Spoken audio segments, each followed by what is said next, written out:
Hi, this is John with WTI, and I'm the type of guy who always like to smell good into different places, into different occasions and circumstances.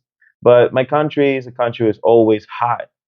Right now it's a bit chilly, but this is where this Paco Rabanne fragrance comes into place.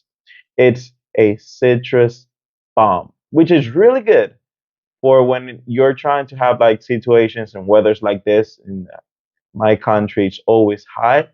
So it has the citrus smell that it would stay really nice in your clothes or wherever you're trying to spray this on.